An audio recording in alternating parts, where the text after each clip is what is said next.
Everybody's great when they're not tired. This is when they tired, that's when the real champions come out. That's when that real dog come out. It's where I think the real truth comes out, because I think there are a lot of people who are very talented who can make it there. There are very few people who can deal with the pressure and the stress that happens when we're there. I feel I'm the best ever. It's not bragging or boasting. The proof is in the pudding. In my mind, I'm always the best. I am the greatest fighter of all time. And when I hit you with a hard right hand, you will fall. You're gonna win tomorrow. You're gonna win right now. If you're passionate about what you're doing, keep going, keep believing, reach for the stars.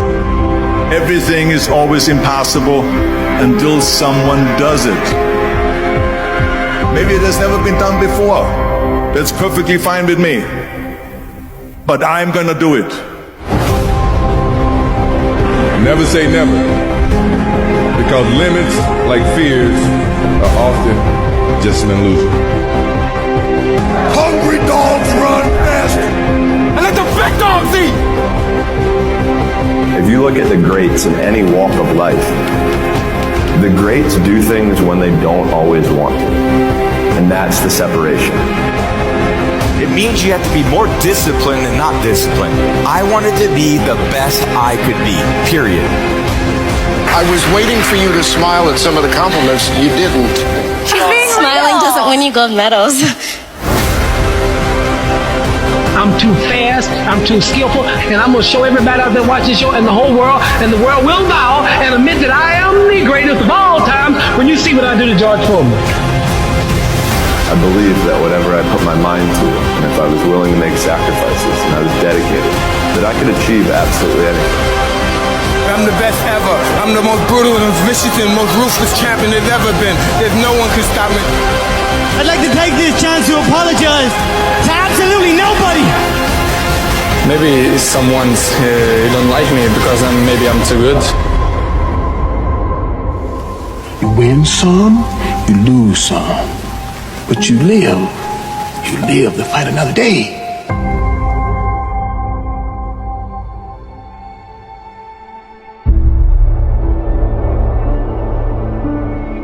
And I've always believed like I'm the Michael Jordan of this industry.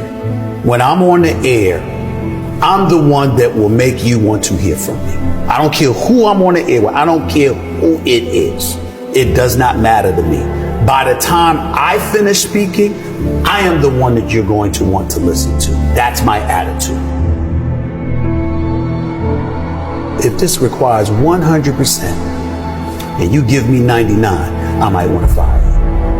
Because I'm about getting the job done. Sure. It's about the results. And I think that, unfortunately, when we look at our generation today, not enough people preach about that. Because I think that we live in a society where people have become masters at pointing the finger at other people as to reasons why things don't get done. I think there's too much explanation that goes on. But the bottom line is you ain't getting it done. And if you're not getting it done, I need somebody that can get it done. I am of the belief that if you truly adopt that belief in your soul, then you walk to work every day not looking for excuses. You're looking for a way for the job to get done. And in most instances, you are going to be successful than not. You want to go with status quo, you're perfectly, fine with flowing along, just safe, to get along, secure. Safe, secure, whatever. But when you're trying to win, you're constantly looking to get better. My philosophy is very, very simple when it comes to my family, particularly, me being a dad. If they're hungry, it's because I'm starving.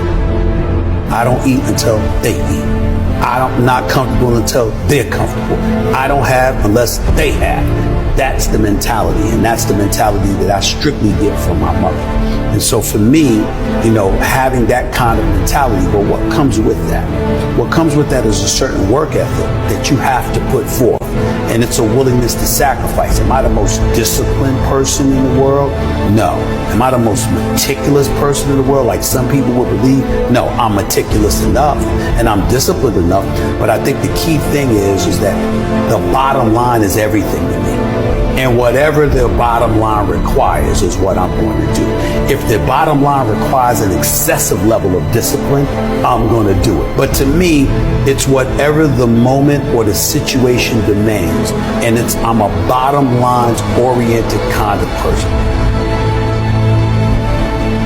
You don't assume that opportunities are waiting for you. You know obstacles are standing in every door. Right.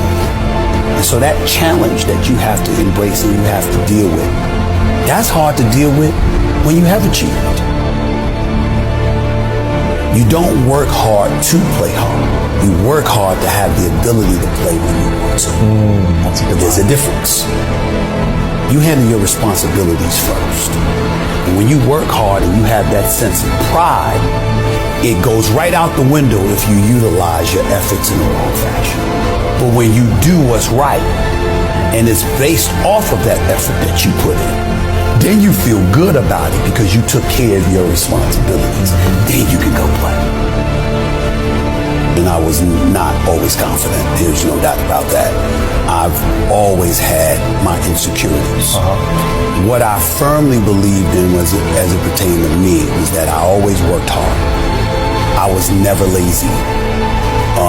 I was always somebody that believed in hard work. Betting on yourself is believing in you. Knowing who you are, what you're worth. Having an idea about it anyway. And willing to work towards that, to validate that reality. That's betting on yourself. It's your job. And if you can't do it, you scratch, claw, and even die trying.